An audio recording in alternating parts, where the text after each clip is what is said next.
Welcome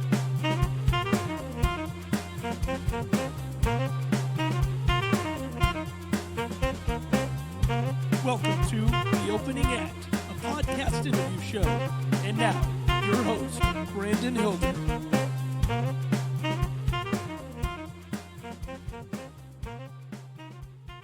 Hello, everybody, and welcome to The Opening Act, a podcast interview show where we interview musicians, bands, and more. I'm your host, Brandon Hilder, and on today's episode, our special guest is Kevin George. Kevin is the guitarist and bass player for many bands, including Anoxic and At Home in Heck. This is Anoxic's newest song, Abandoned.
How are you doing today, Kevin?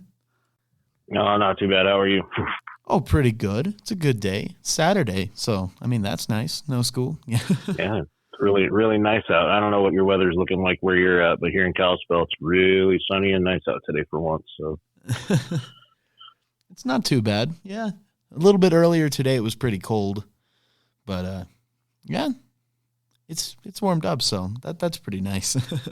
You just recently got back from playing a show in Spokane. Could you tell us a little bit about how that went? So yeah, that was a pretty good experience. We got tapped to open for Within Destruction, which is kind of a bigger band in the deathcore scene, I guess. Yeah. The show was sold out, and that's out of all the years I've played, I don't think I've ever played a sold out show, so that was kind of cool.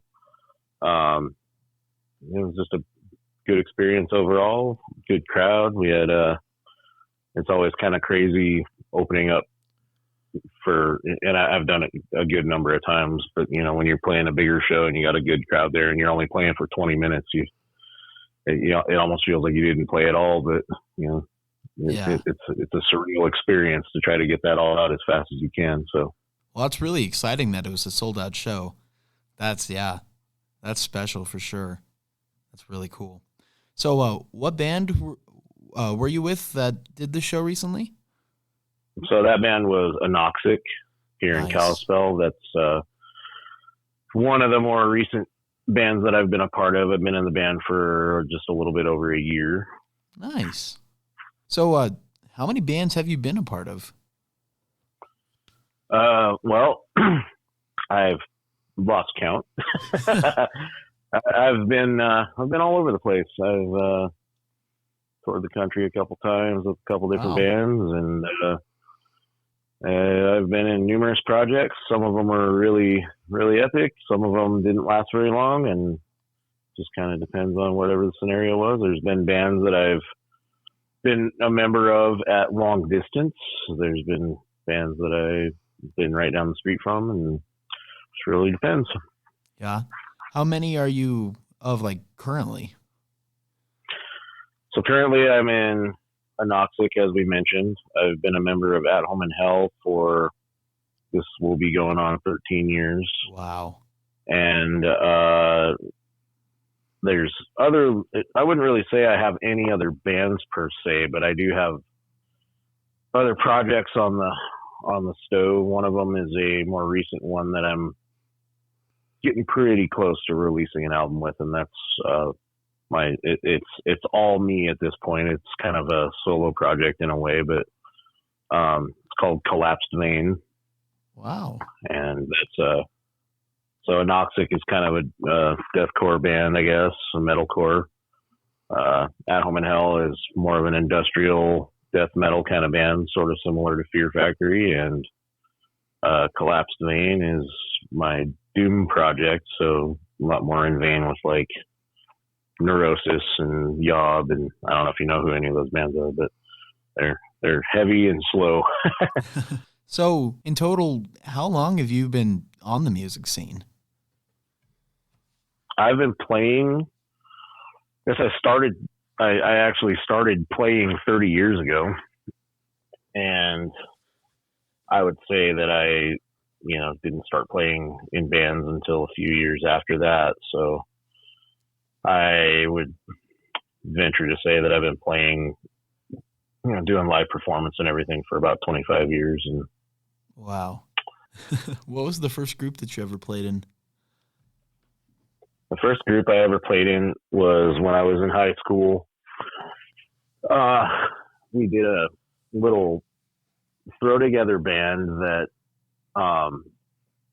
we only did the one event. It was we had this thing called Winterfest, which was kind of a big event outside, and they had like the whole like soccer field all covered with activities. It was almost like an outdoor fair kind of thing. And for this event, a pile of us, friends of mine, we came up with this little project real fast, and we called it Mindless Tyranny, and it was spelled silly, like TYR-N-E.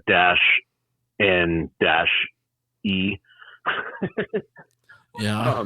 It wasn't my idea, but yeah, it was just some friends from high school. We just kind of all threw together and played a couple songs, and then me and the drummer kind of did a little improv thing where we played a few Dream Theater songs, which at the time I was a big nerd about, and he was kind of cool about playing some of that stuff with me. So yeah, that was the first official like band performance that I ever did. Wow, that's really cool. Wow. So back when you first started that first little project, did you ever see yourself still playing now? I guess kind of.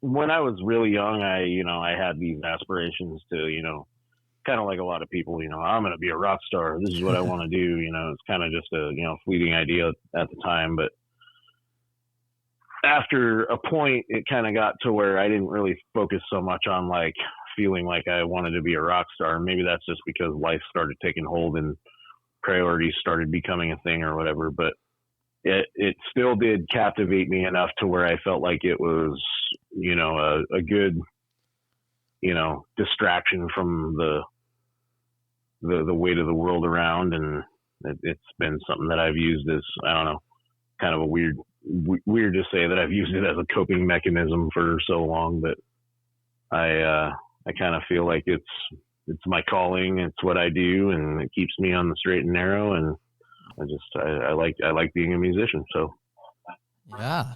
So what instruments do you play? So most people know me know me more for playing guitar and bass. I do also play some drums. I do some vocals here and there, and sometimes I dork around with keyboards. And I've been kind of known to jump around and do some other extra things. So it just depends. Wow. But mostly guitar and bass. It's interesting because I spent some time living in Spokane, and depending on the region, there's people that know me as a bass player and people that know me as a guitar player. Wow. And it's kind of been interesting because especially those folks that, because it kind of depends on what kind of band I've been in at any given time, and some folks that have like known me for a while, they're like, I didn't really realize you played guitar. I'm like, yeah. I just knew you as a bass player. So, or vice versa. So it happens every now and then. Out of guitar and bass, what's your favorite to play? It's kind of an interesting question because I don't really have like a overshadowing preference because I started guitar first, and I guess as I got a little bit older from that, you know, I have an uncle that died when I was very young. Like I was young enough to where I kind of didn't technically know him, but he was a bass player, and over time I've kind of gravitated towards being like you know, like kind of taking his place in the world as a bass player because I wanted to carry his honor, you know. So it has kind of been a either or thing, you know, and there's been times where I've been forced to play bass, which is kind of a goofy story, but there's one band in particular that I started as the guitar player, and one day I was just told that I was going to be the bass player, and I was a little disgruntled about it, but I, you know, was like, fine, I will, and, you know, did a pretty good job at it. So just kind of depends. Yeah. Depends on what the gig is for, and I've had offers to do either or, so I guess being flexible kind of interchanges my availability to be able to be tapped on for work. So, wow. So, in all the groups that you've played in, what's been like the most different genre that you've played? So I've been in a lot of different kind of bands. I'm mostly well known for doing, you know, heavier metal stuff, and that's always been more my preference. But I've been in blues bands. I've been in like cover bands playing 80s stuff. Last year I was trying out for a country band, and I've actually done a couple country things, nothing too big, but done like female fronted alternative. I don't know. I've kind of been all over. I've all over got quite the spectrum of ability depending on the kind of music, but people always know me as being a metalhead, so I often get pigeonholed with that too. There's been people that wouldn't ask me to play because they knew I was like more of a metalhead, so that's happened too. So, is there a genre that you just would not play, or would you play all genres?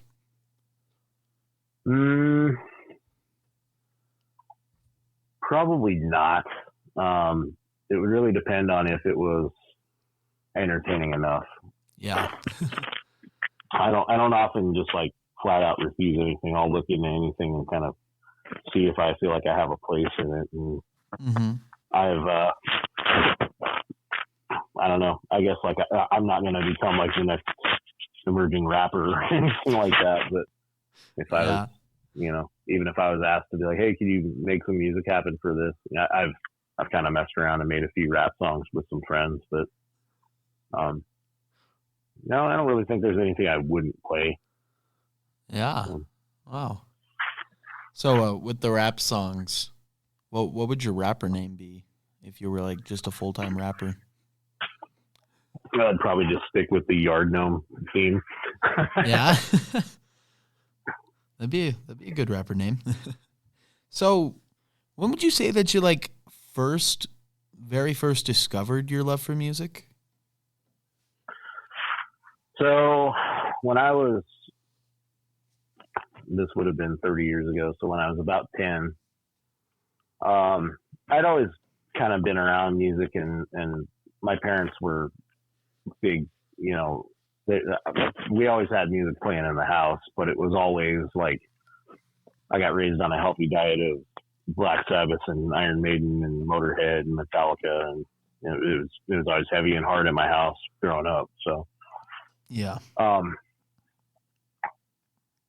So I was always kind of familiar with, you know, stuff like that, and we were always watching Headbangers Ball on the weekend.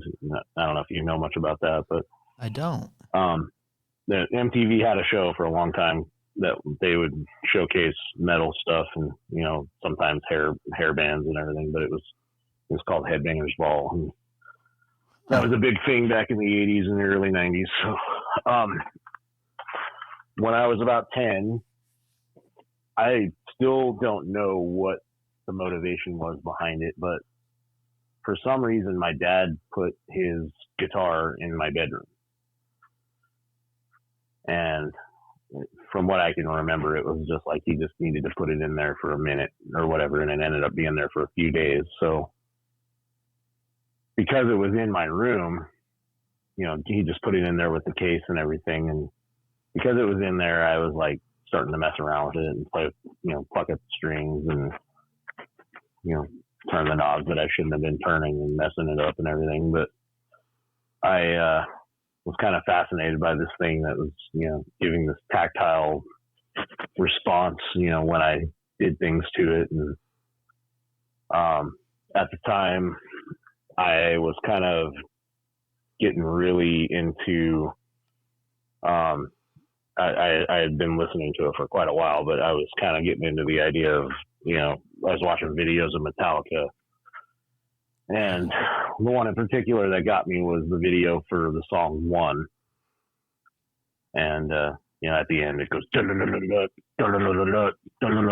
know, like it's kind of the heavy power part of the song. And yeah, I was bound and determined to, since I had this guitar in my room, I was going to learn how to play that. Like not even be able to play the whole song, just play that one part. You know, I was wanting to, I think I was going to try to do it at a talent show or something, and I ended up not doing it, but it was, you know, I wanted to be able to play that part because that part was so aggressive to me and got me hopped up. So that was kind of where it all started. Yeah. I've had parts like just listening to music and I just hear a guitar part. I'm like, oh gosh, I have to learn that. I don't even know how to play the guitar, but so I'll go like pick up my brother's guitar or my acoustic that I hardly ever play and just mess around until I learn it. That's happened a few times. I love all of those inspiring licks that you hear in music, and then you're just like, wow. Yeah, it's the coolest thing. Yep, especially if you can end up kind of figuring it out. That's usually where a lot of people's love for the instrument comes from is, you know, it is kind of a hard instrument, but if you can kind of make little accomplishments along the way and kind of do some of the stuff that you're hearing that you're like, yeah, I can actually play that part, you know? Yeah. It helps drive you to push yourself further. You know, that's kind of one of those things because I taught guitar lessons in Butte for a long time. And that's one of the things that I always tried to help showcase in people is like, watch, if you learn how to play this one little part, you'll feel like rewarded and want to keep going. So yeah I personally play the bass, and I love playing it. So with like the whole thing of like sitting down and hearing the licks on the guitar, that's mainly how I spend all of my time in my life. Just like listening to that for the bass parts though, whether it's just like learning the actual bass parts of the song or just creating my own. I'm in love with it. It's the best. Yeah. Well, especially because bass, you can feel it more, and it kind of, yes, you know, drives you a little bit more because of the, you know, the energy that goes behind it. Sometimes bass is rough though, especially if you're trying to learn songs because it's harder to hear.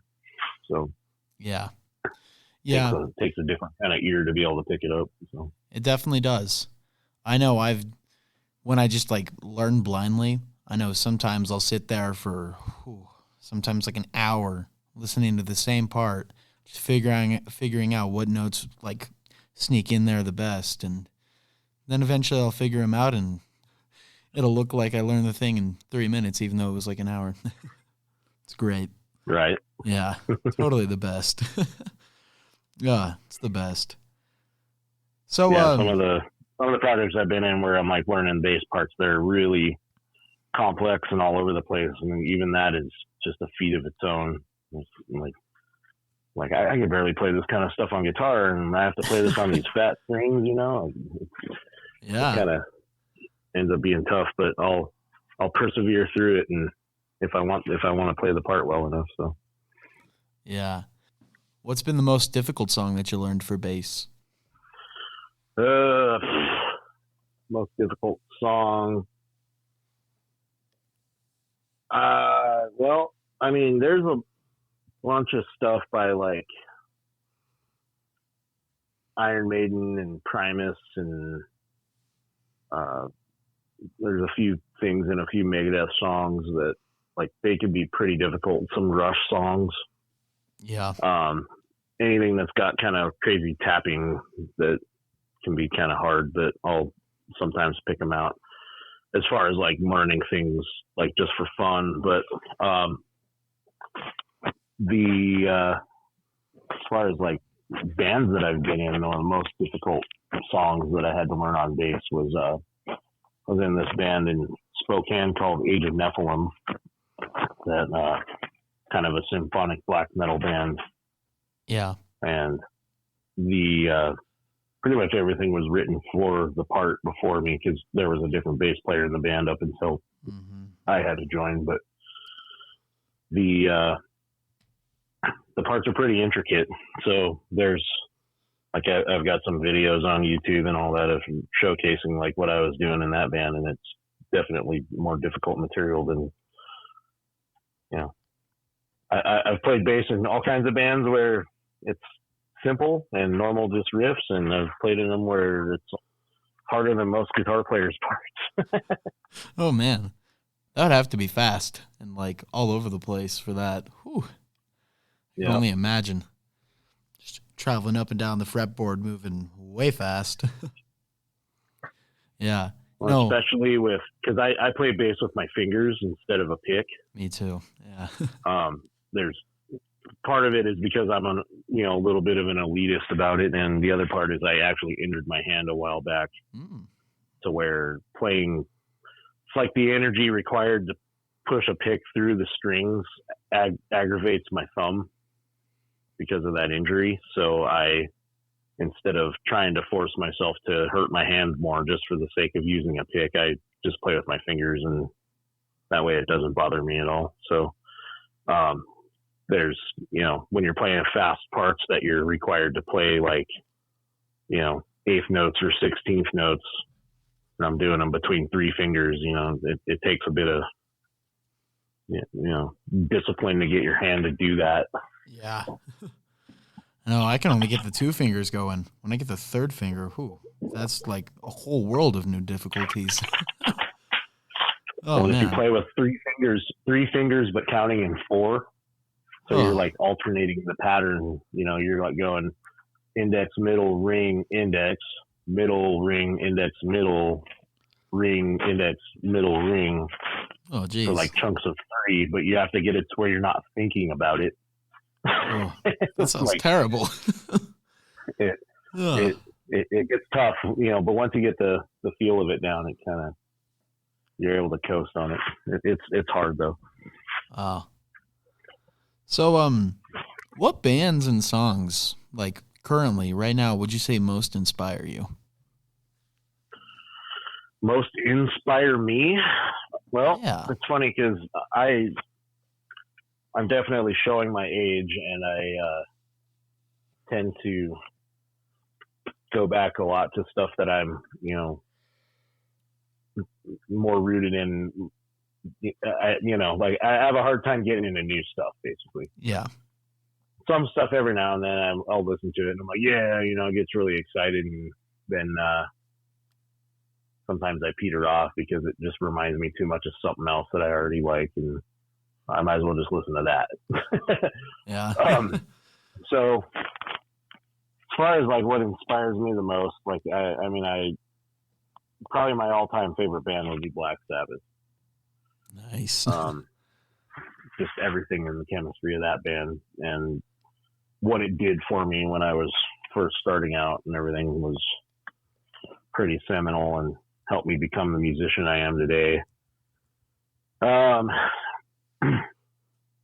There's kind of some of my bigger influences are a lot more like melodic metal stuff.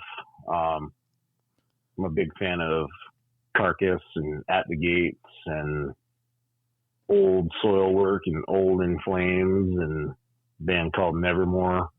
Yeah, I know Nevermore. that was all kind of some heavy stuff that was technical enough, but not like there's a lot of stuff that came out at similar times that was good, but it wasn't really for me. Like, I was never that big of a Kill Switch Engage fan. Like, I couldn't get on the let's throw clean vocals into this wave.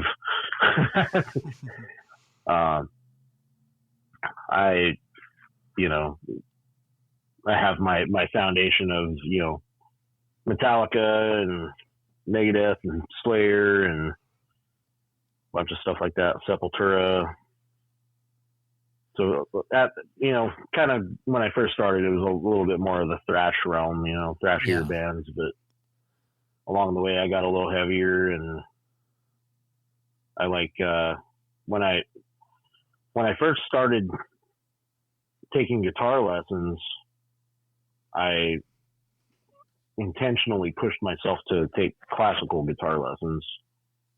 And that was out of my love for the guitar player Randy Rhoads, who played guitar for Ozzy. Mm-hmm. He's the guy that, wrote Crazy Train. And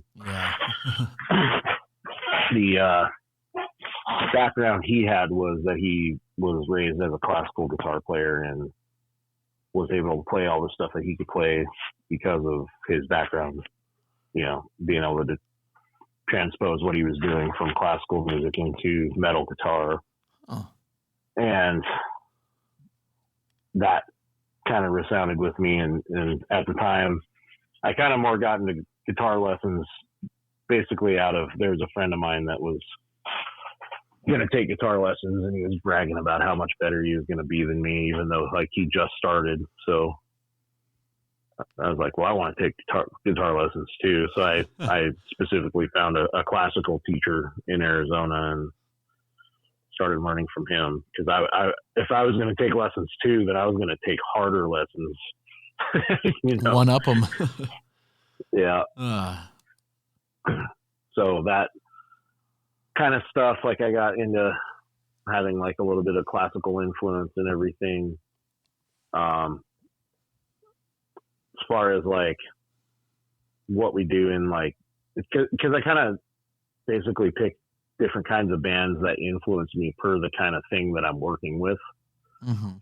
So with At Home in Hell, the big ones are Fear Factory. I guess you could say to some degree Slipknot was one of the ones that fed into that, because I really liked the first two Slipknot albums. And, there's varying degrees of influence along the way. Bands there's a band called Nail Bomb, which is kind of an industrial project of Max Cavalera he was in Sepultura at the time, but now he's in Soulfly.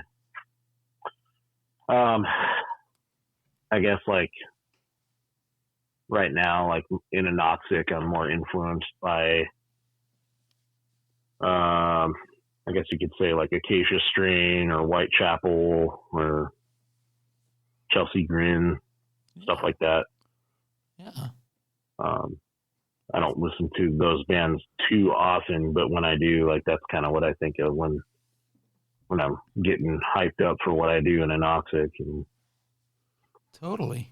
So just kind of depends on what kind of thing I'm doing at the time, and usually because the projects I'm working on change, or I start working with a new kind of band if I'm recording them, or if I'm getting asked to play with them and play whatever instrument, I'll kind of tailor my palette based off of that, plus with what I normally like. And so in my project Collapsed Vein, I end up listening to a lot of Yob, a lot of Crowbar, Triptychon, Neurosis, kind of some bands like that. Conan. If you get a chance to check any of those out, you'll see where I'm going with it. They're all really heavy. Yeah, so for sure. Things like that, I guess. I guess that's the answer for that. Is depends on what I'm working on. Yeah, all sorts of things, heavy and not as heavy, and Black Sabbath.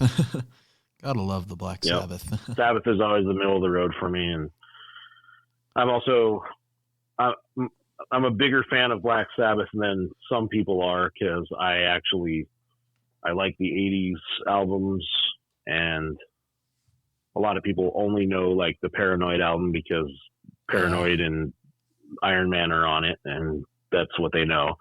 Yeah. Whereas I listen to all their albums and have my favorites among the spectrum, and so they're a bigger band for me, and all across their catalog with all the different singers that people hate. So Yeah. Would you say that they're your like just favorite band, like in general? probably, like I don't like nerd out about them too much. Like I don't have Black Sabbath stuff all over the house. I do have Black Sabbath shoes, but that was just kind of a happenstance. Like I just found some. I'm like, hey, those are cool. That is cool. But they are one of the bigger bands for me. The bigger influences. Tony Iommi did quite a bit of stuff for my interests at the beginning, of how heavy I wanted to play. And as far as like being a bass player, Geezer Butler was definitely an influence. So that was a big one. So what would you say your favorite part about just like in general playing and making music is?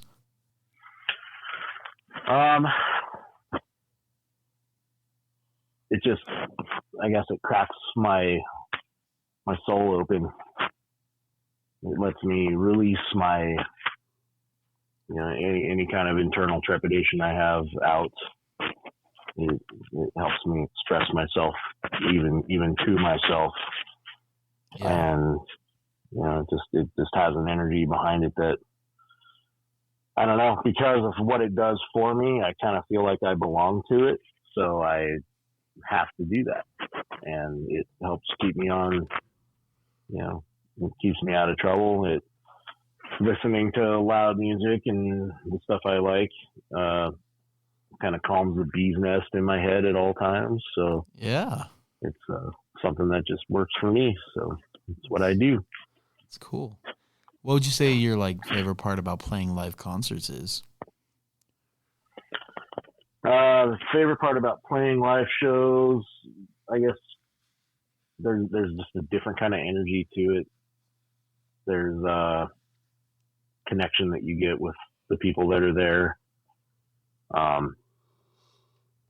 It kind of lets you exercise some of your demons. It helps get like some of that, sort of the same thing. Like I was just saying, like it helps you like kind of get, open your soul up a little bit, but in a more like acute way than just playing the music, like when you're actually on stage and doing it in front of people, it's a more, energized version of that. Yeah. To where you can really, kind of let go a little bit more. And it's liberating in that it helps you really let go of the world around you for that period of time and just, send loud waves through everyone. Yeah, for sure. Get the whole area just electrified with it all. Yeah. Yeah. Yep. So, what is your like favorite concert story? As far as performing or as far as attending? Let's go with performing first. So, I've played a lot of shows. Probably the biggest show I ever played was when I played guitar for Hemlock for a couple months. And this was back in 2010. And when I was on the road with them, we played the Rockstar Mayhem Fest in Hartford, Connecticut. So that was with Korn, Lamb of God, Rob Zombie, Five Finger Death Punch, Wow, Hatebreed, Shadows Fall, Chimera, In This Moment. There's a ton of bands on this bill, and we played second. And it was one of those things where they have like a main stage where the bigger bands play, and then they have like a back lot where they have two stages set next to each other, and you kind of go back and forth between those stages. And so the first band was Winds of Plague, and then we followed them. So Hemlock played second, and then 3 Inches of Blood played. That whole day was quite the experience. There's some weird things that happened that day, but it was all, in retrospect, I was able to kind of look back and say, like, this is quite the accomplishment for me, in being able to play such a big show. Yeah. And it's kind of funny in a way because that show is, marginally bigger than a lot of the shows most of my peers play, while also being just one of the ones that a lot of my other peers play all the time. Wow. So, you know what I mean? Like, it's kind of like I only really got to eat from this. I got to eat from the plate once, and it's such a place that a lot of my friends only wish they could ever do, let alone that there's a bunch of other friends that I've met along the way that, they'll probably look back and laugh at me like, I remember my first time. Yeah, that's wild when you think of like what you just said. It was also kind of weird because that tour was interesting in that it was a very roller coastery kind of tour, in that, we would play one show that there'd be a good few hundred people there, and then the next show there's like 10 people. Yeah. And then the next show there's, 20 or 30, it's like, oh, this is kind of picking back up. And then the next show there's 10 people.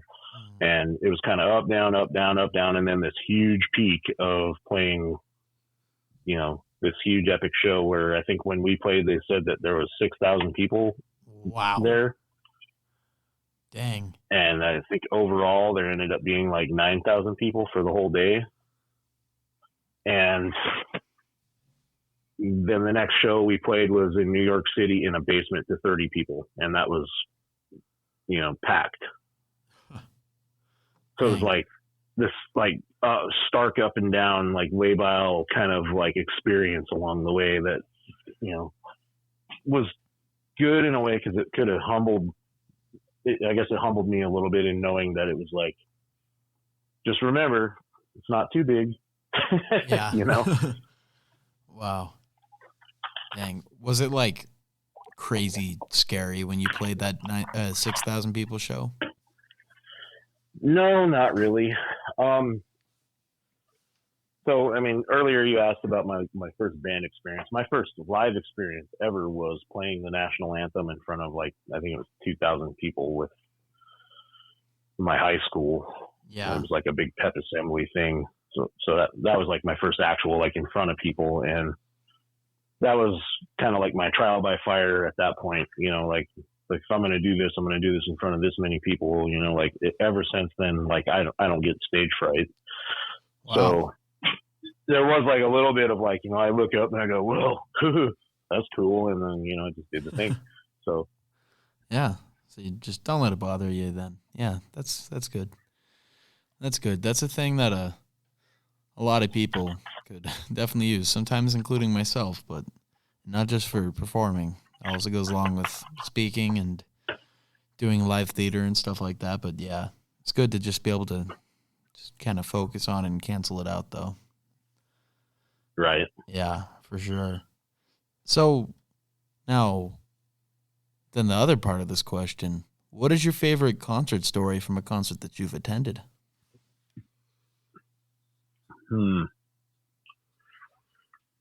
Favorite concert I attended was probably, I've been to probably just as many concerts as I've played. Wow. But I think probably my most memorable experience was when I was 18, right about when I graduated high school. I went with really good friend of mine to. I lived in Tucson at the time. We drove up to Phoenix to this venue called the Mason Jar, which is not there anymore. And we saw Nevermore, Opeth, God Forbid, and Angel Dust. And Opeth, it's funny because this venue was about as big as, you know, it was a small venue. And the fact that it was like June in Phoenix, Arizona, it was like 100 degrees at nighttime. Oh. So inside this venue, it was extremely hot, and it was like hot enough to the point where they would let you come in and out of the venue. So I was excited about it because I could run outside and meet the band and then go back inside and see the next band. And then as soon as they're done, I'd run outside and go meet that band. And dang. So I was really fortunate enough to see those bands like in, you know, pretty much the size of a classroom. And, wow. You know, it was a small venue. That is incredible. That is a really small venue for those bands. And, you know, I got to see Opeth from, you know, 5 feet away, right up front. And now they're like one of the bigger bands in the world that, you know, you can't get opportunities like that with a band like that anymore. Yeah. Getting to see Nevermore was, you know, one of my bigger goals, and the fact that they called everybody up on stage during one of their last songs. So I of course jumped up there and moshed with everybody on stage, and might as well. It was a pretty intense experience. That was one of my more memorable, you know, attendance chances that I ever had. So yeah. I can't even imagine being able to be those close to like big names like that. Dang. Because I know especially at the time, because Opeth was like still relatively unknown, and you know, it was like really weird to hear of any of these bands that we liked that were from like Sweden coming over, you know, and it was very rare and far between. And there's a lot of stuff that happened around that time that I couldn't go see, but I was like really fortunate at the time to be able to go see them as a like no name band, but they were up and coming. Yeah. You know, because it was almost like, you know, a bunch of us had known that they were going to get this big type of thing or whatever. And I've seen them a few times since then, and the more and more I see them, the farther and farther they get away from me. That's funny. Yeah. I think the closest I've ever been in a concert was just a couple weeks ago. I went to the Battle in the Pit in Butte, Montana, and it was a pretty good turnout. There were I don't know how many people you'd say were there, maybe 100 to like 200 when it was full. Nice. And it was about the size of a classroom, about that, like you said. Maybe a little bit bigger, but it was pretty small. It was cool. Where was the venue at? It was in Butte at the radio station, I believe, KBMF. Yep. Like in that back room at the end of the hall. Yeah, you know what I'm talking about. Yep. Yeah, I know where it's at. Yeah. Have you ever played in there? I haven't played there. I've been in there a few times, and we had like so I don't know how privy you are to this. I played bass and recorded the two My Fist Your Face EPs. Oh, okay. And the first one of those, Sean really was excited and wanted to do like a party, like an album drop party, you know, like he invited everybody in town to come get some pizza and meet the band and everything. And so I came up and hung out in that back room there for that party that he had. So. Dang. So when he was playing at the concert, he did have, I don't even know what you'd call it, but like pre-recordings or something that he was playing to. Was that you then? Yep. Oh, dang. That's cool. So I saw you in concert I without you even being there.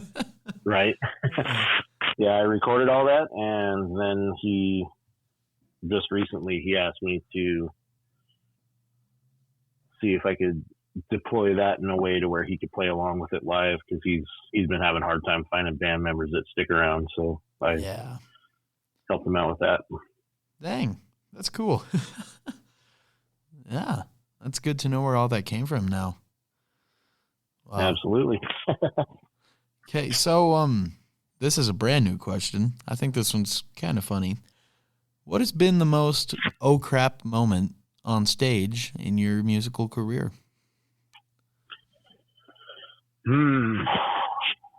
There's been a few goofy ones. I think one of the worst oh crap moments was, so this is a little over 20 years ago. I played in a band called Uncle Fester, and it was the guy that owns the Party Palace. It was his band, the Party Palace in Geek, for anybody who's wondering. His name is Ted. So he had this band, and I was 19, and at the time I was kind of the hotshot new guitar player in town. Everybody was all ripped about, coming and seeing this young gun come do whatever he's doing. Yeah. And it was a Halloween show that we played there at the Party Palace. And this is one of those things, I don't get too, grumpy about it, but I will sometimes, talk to people about this because of this occurrence. People will come up to the stage and put their drink on the edge so they can dance or whatever. Yeah. So, and then when you got about 5 people putting their drinks on stage right in front of you because they think that that's where drinks go, and somebody dances through and knocks all those drinks over, and you got a bunch of drink all over the front of the stage. Yeah. This was not a carpeted stage, at least this part of it, So I stepped forward to the front of the stage and was going to play a guitar solo or something, and slipped and fell like face first off the front of the stage and landed like on the front like face of my guitar. Like all my weight and everything went right into the like front of it. Yeah, jeez. Knocked it all out of tune and out of whack and everything, and I was, I kind of injured myself a little bit. I think I like twisted my shoulder or some stupid thing because I landed weird when I did it, but I, messed up my guitar. I had to play a different guitar for the rest of the night, but I got pretty mad. I was kicking everybody's drinks into the floor, and like after that. Yeah, like get your friggin' drinks off the stage and kicking them off. That's awesome. That was what happened with that. I've had a lot of really goofy things happen on stage, but that's probably like the most like, that was like the most embarrassing and most like, ended up getting injured and almost thinking I was, gonna have to replace my guitar and all that, because I ended up getting it fixed. I still have it, but it was traumatizing for me at the time. So, So, moral of the story, get your drinks off the freaking stage. Yes. Oh, man. The front of the stage is not where your drink goes. If you can't hold your drink, then don't get one. Yeah. Yeah. That is a great point. Or drink it before you go up front. Yeah. What would you say is like the most valuable thing you've learned from another musician in your career? Well, I mean, I've learned a lot of like, because for the longest time, especially because of where I stood in, being the kind of musician I wanted to be in Montana, along the way, a lot of the musicians that I'd met would, help me out with advice as far as like how the business goes, and yeah, that's where a lot of my, knowledge comes from, is not only through my own experience, but from asking people that have came before. There's now always been a lot of that I've picked up along the way, but I think the most rewarding advice at the time, one of the ones that like, stuck with me the most, I think I was about 16 or something. I can't remember how old I was. I went and saw a show in Tucson. It was Sepultura, Biohazard, and Spineshank. And I went outside for some reason, and I ran into the bass player from Biohazard. His name is Evan Seinfeld. And I was, at the moment, because I was a kid still, I was a little starstruck. And, oh my God, I'm so glad I got to see you guys. And, and he was being really cool. He was, That's good. For the fact that I was basically a kid, he didn't have to talk to me at all. And, this guy from New York. And I told him, I'm starting to be a musician at the time.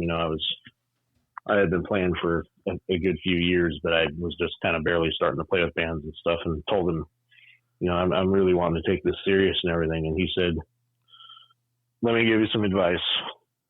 Don't ever give up. Dang. Like if this really is something you love and you want, don't ever give up. And that has always stuck with me, and the fact that was my experience. That was, him telling me that, and that made a big difference on, my drive with sticking with it and kind of not settling for, it made me want to not just settle for the fact that I could just play in my bedroom or whatever, I've always had more ambition than that. So sometimes that runs off on other people as me being really extra picky or finicky about what I want, but it's a little bit of drive behind it because I got told by somebody I looked up to at the time that, if you love it, don't ever give it up. Damn. Give it your entire all. That is so cool. I love hearing stories like that where it's exactly what you'd want to hear about some big musician or a celebrity or whatever actually taking the time to actually connect and relate and actually give advice like that. Yeah, that's so cool. I love those. So kind of a tag to that story though at the same time. Here's a funny backhand side of that story. Okay. So Biohazard is kind of known for having, I don't really know what they're up to now. I think they've got different members now, but they were kind of known for having two singers, and one of them was Evan, and he played bass and sang, and then the one of them was a guitar player that sang. His name's Billy.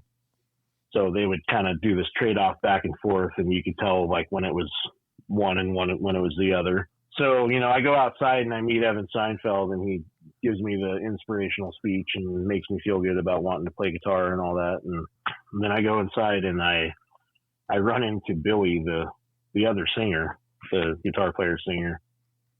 And I start kind of trying to talk to him and, thinking it's cool and everything. And he was just a total butthead to me. He did not want to talk to me at all. And was like, oh man, don't even know.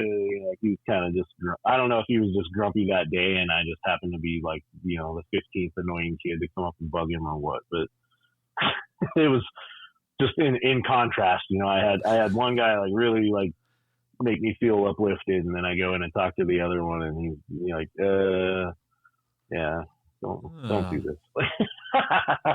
That's funny. I guess they all can't be super cool, but yes. The only other big experience I had like that was when I met Peter Steele from Typo Negative, and he's unfortunately passed on now. But he, the first time I met him, he was really, really, really cool.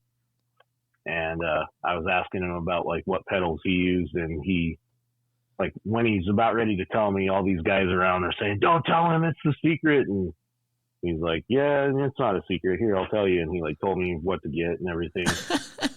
And it was so cool, because he was somebody I looked up to. And then kind of a couple years before he died, Typo Negative came through Montana with Hatebreed. And I went to go say what's up to him again and everything. And he was being all impatient. And I was trying to get my sister to run over and take a picture with him with me. And he went 5, 4, 3, too late, and walked off. I was like, oh man. And I just kind of assumed it was because he was having a bad day or what, but,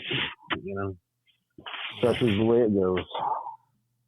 If you could go back in time to meet one celebrity, who would it be? I think who I would want to meet, it would either be Chuck Schuldiner from the band Death or Dimebag Darrell. Those are both, especially as I was growing up, were bigger influences of mine. I did not get to see Death. That was one of the ones I regret having to miss. And then Chuck died a few years later from a brainstem tumor. I did get to see Pantera, the original Pantera, not the one that they're doing right now. Yeah. So I got to see Pantera, and that was one of the most intense shows I've ever been to. I bet. That's the first time I've ever been rushed by so much crowd around me that I was levitated off the ground and couldn't get away. Really? That sounds scary. It actually kind of was. And I wasn't that big at the time, so it was like right when Pantera got on stage, like I had ran down on the ground so I could be closer to the stage. And as soon as they got on the stage, I did like everybody else. I threw my horns in the air, both hands, so my arms were up in the air, and just got hit by this wall of people that rushed all at the same time. And I was like levitating off the ground, just smashed in between people with my arms up in the air. And I was like, oh! I couldn't do anything about it for like the first 3 songs. Oh, man. That was a pretty cool experience in a way. Like looking back on it, I was like, wow, that doesn't happen anymore. Yeah. So we've gotten through all of the serious questions about music and about playing. So now it's time to get into the fun stuff. I mean, not that that's not fun, because that was a lot of fun, but this is the goofy stuff. All right. What is your favorite movie? Favorite movie? I think my favorite movie is Tombstone. Yeah. And that one's kind of funny too, because, as soon as he starts telling people that, you like a movie like that, they always come out of the woodwork and go, that's not like 100% accurate to the history. I don't care. Right? It's a good movie. It's meant to be a good movie, not a documentary, right? Right. Yeah. What is your favorite fruit? Favorite food is, I don't know, usually Mexican food. Yeah. That's what we just had for my birthday. Oh, and happy birthday, by the way. Sorry. Oh, thank you. Yeah. So yeah, a couple nights ago we destroyed the kitchen and made a big taco bar out of the kitchen. And nice. I made I got stuff to make birria tacos, and we made elote, and kind of tried to be a little bit authentic about it. So it was a good time. We had way too much food. So that's always fun. What is your favorite football team, if you like football? So yeah, I don't really watch football. I kind of stopped paying attention to football about 20 years ago. But when I was into football, and I'm sure it's blasphemy to some people, but I was big into the Raiders. That's my favorite team for a lot of years. Yeah. Yeah. My whole family's from Oakland, like that area, the Bay Area. Nice. So we're all big A's, Raiders, and Warriors fans. Now that the Raiders have, of course, gone and moved to Vegas, but it's okay. Yeah. Maybe the A's will follow. I don't know. Who's going to win the Super Bowl tomorrow? Vegas. I don't even know who's playing tomorrow. It's the Chiefs and Eagles. I'll root for the Chiefs then, because I got friends that are really big into them. But yeah, other than that, I didn't even know who was going to play. It's okay. I'm Team Chiefs too. I was going to say the last time I drove through Vegas when I was on tour with At Home in Hell, saw they were building that new stadium for the Raiders, and I was like, that thing looks like it's something out of Star Trek. I know. Crazy. Stadiums are starting to get crazy looking.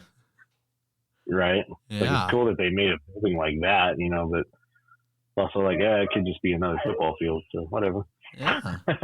What was the last song that you listened to? The last song I listened to, I was actually driving around a little bit earlier, and I was listening to a band called Dragon Lord. Dragon Lord is a band that's basically members of the band Testament that went out and started trying to do like a black metal kind of thing, kind of similar to Dimmu Borgir or Cradle of Filth. Yeah. And it's been a while since I had listened to that, so I was driving around listening to Dragon Lord. So the song I was listening to by them, if anybody wants to look them up, they've got a song on an album called Rapture that is called Unholy Void. That one's pretty intense, so good heavy stuff. That's cool. I'll have to look them up after this. I have a feeling I've named off a whole bunch of bands that a lot of people, including yourself, have never heard of. That's okay, though. It's like, it's really good to discover all sorts of new music, especially if it's like bands that might not be as big or might not be as like just discovered for some genres. Like, right. I really enjoy learning about all types of bands, and some days, like when I learn about these people, I also like hope, hey, maybe I can meet these guys someday or whatever. Just, yeah, it's cool because all the guys you've given me, I'm gonna go look up after the show, go listen to them, and who knows, maybe I'll reach out to them or something. But yeah, it's all good stuff. Yeah, for sure. I've always been known for a lot of people knew me for a long time as being this like encyclopedia of metal. That's a good thing. That is definitely a good thing. Somebody name off a couple bands or whatever they're listening to, and I'd be able to say, well, if you like that, then check out this and this and this. And yeah. Sound like a good guy to go to concerts with then. You know exactly Sometimes. who to go to if you like. Yeah. Right. Yeah. So, what well-known song best describes you in your life? That's a good question. What well-known song describes my life? I am going to go with something that anybody would probably know off the top of their head. Would be a song by Soundgarden called Limo Wreck. Okay. Soundgarden's great. I love Soundgarden. So Soundgarden is great. Why is it Limo Wreck? Well, because I have a lot of mishaps that come up all the time, and I guess everybody always uses the term train wreck, like their life is a train wreck, but yeah, it's just something that's a little entertaining to me about the idea of a limo wreck, because you don't see a whole lot of limos, and you can only imagine how much that would suck. So, oh jeez, big old limo flipped over in a ditch. Oh dang, yeah, that would really be bad. This big long, silly car just destroyed. Ugh. And like my least favorite thing to see, like when I'm driving around, is when I see old cars. Like I love classic cars. So like when I see old cars just completely destroyed, whether they got in a wreck or if they're like on the side of the street just completely tipped or whatever. Like where I live, there's this like 66 Impala. Every day I drive by it, I just cringe so hard because the freaking driver's side of it, the very front, is so just crumpled. It's terrible to look at. It makes you just want to puke. It's like, ugh, because it totally got in a wreck. Ugh. Yeah. It's one of those kind of cars you don't leave on the side of the road like in the winter at all. Oh, yeah. That thing goes in a garage. Something's bound to happen. Right? Yeah. Like, the worst part about it is I saw the car before it happened, too, and it was a beautiful car. It was like, it had a nice patina and everything, and all of a sudden, just one day, it's completely destroyed. Ugh. It hasn't even moved since then. It is so sad. What is your favorite fast food chain? Favorite fast food chain? That's a good question. Which is It's a brand new question, interesting too. one, considering we don't have a whole lot of fast food chains here in Montana. That is very true. I'm gonna go with Jack in the Box. Nice. Jack in the Box it's not awesome, but it is something that you kind of know what you're getting. Kind of in the same vein as like, McDonald's and Burger King and everything, but I've never been wholesomely disappointed with Jack in the Box. Yeah. And it's one of those, like, if I'm in a different town and I don't already have like some sort of thing I'm like gravitated towards, and they have a Jack in the Box, I'm like, yeah, that's where we're going. We're going Jack in the Box. Yeah. What's your order at Jack in the Box? Oh, they got like, they got like a double bacon cheeseburger, and curly fries. That's you. Nice. They do have this thing at nighttime, and I don't know if they still do it, but they had been doing it for quite a while now. It's called like a late night meal or whatever, and it's funny to me because they've totally marketed this in a way to where like it's obvious that potheads love this, but it's just good anyways.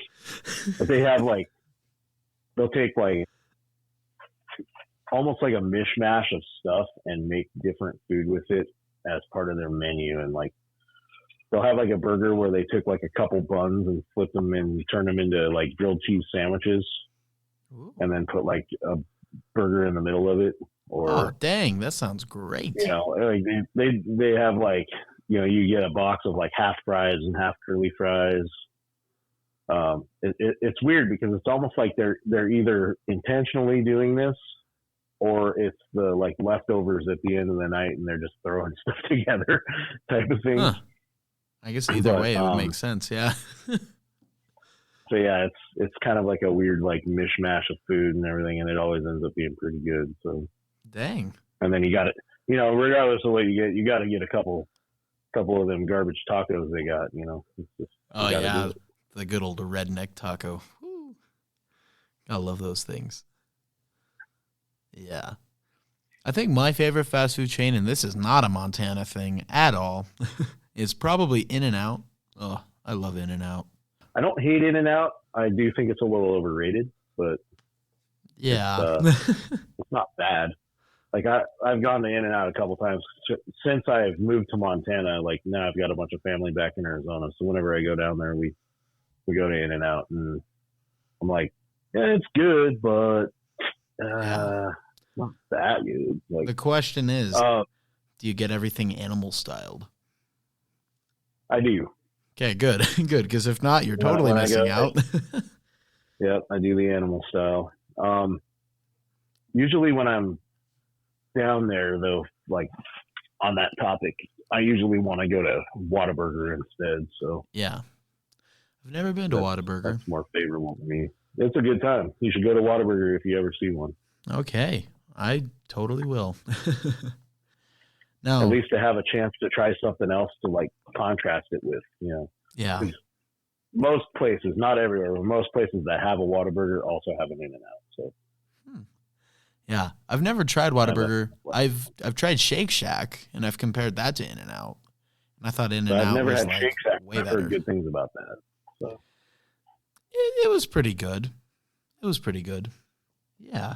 I remember when I was on tour with Hemlock, I got to actually go to White Castle for the first time. It's like we had seen White Castle burgers in the freezer at all the stores, and I was always just afraid to even try that. But when we were on the road, it was like finally get to try something new like that because I had never been back east like that in the past before that, and I was like, oh man, this is good, but it's not. But yeah, I can totally see the appeal and why Harold and Kumar were on a quest to get there.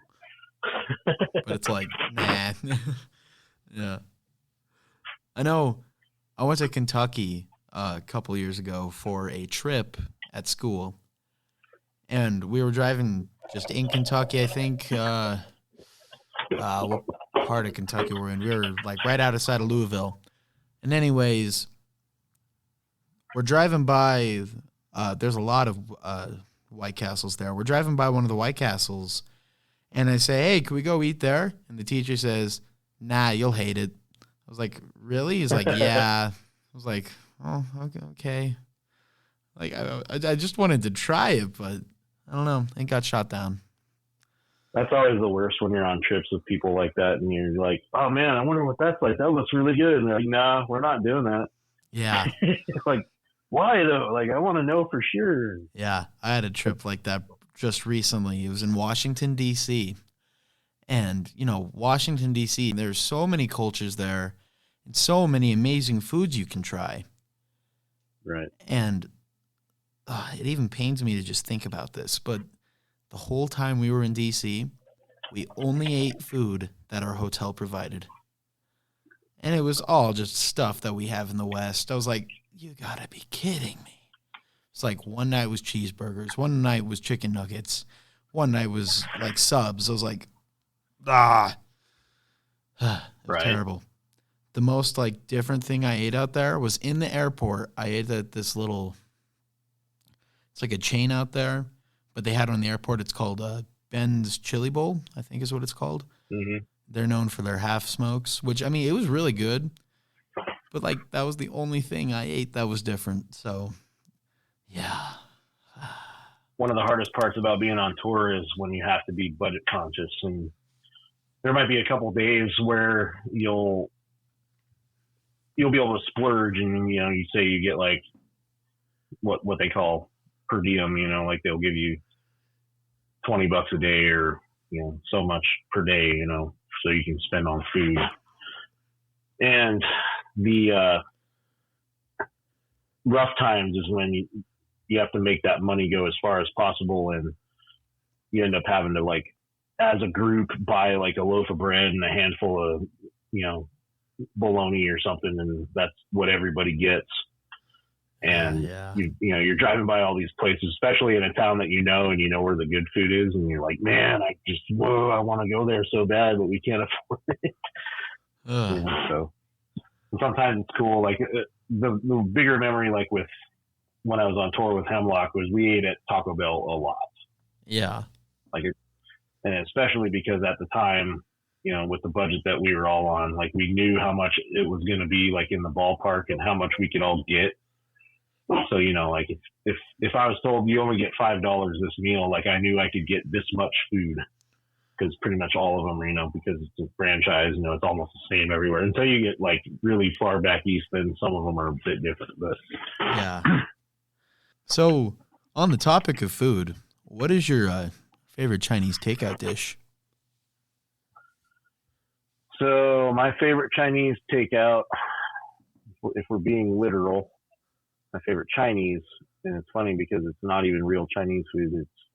It's my usual go-to is General Tso chicken. Yeah. There's actually there's interesting documentaries you could find about how like that was a created for the Americans dish, but interesting. I like it. That's what they have at Chinese food places, so that's what I get. That's good stuff. I like it. Yeah. My favorite's like a chicken and broccoli stir fry. Oh, I go crazy for that stuff. Yeah. Okay. We're at the last couple questions. Oh, yep. Sorry. All I was going to say is I do like Asian food in general. So like, Me too. I like to go get sushi. I like to go get pho. I like to try different kind of Thai restaurants. And, so in general, I like to try on different kind of Asian cuisine if I can. But if it's just run of the mill Chinese food, China buffet, anything like that, then yeah, General Tso is usually where it's at. Yeah. Oh man, I haven't recently been to many good Chinese places. I need to step that up and go to some.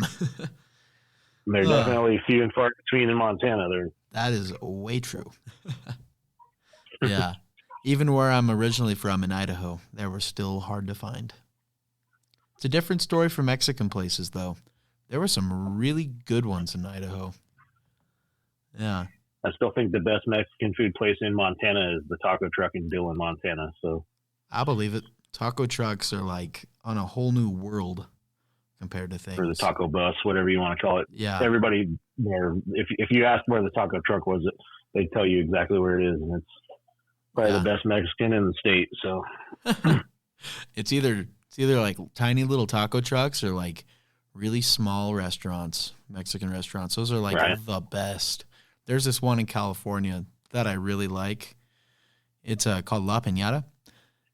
I think there's like 3 of them. They're in the Bay Area. They're so tiny. Like the restaurants are pretty much the size of a classroom, since we've been talking about classrooms this whole time. But it's like, and that's including like the kitchen and stuff. But it's like the best because like, it's going to be really good. If someone wrote a biography about you, what do you think it'd be called? I really don't know.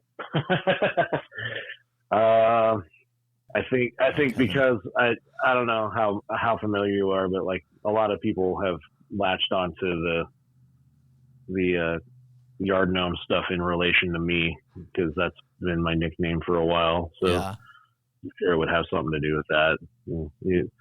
The amazing adventures of the yard gnome or some silliness like that. I don't know. The many great adventures of the yard gnome. Kevin the Metal Gnome. That's awesome. Okay. Now this is the last question. So this question comes from my favorite TV show, which is Chuck. And Chuck aired from like 2007 to 2013.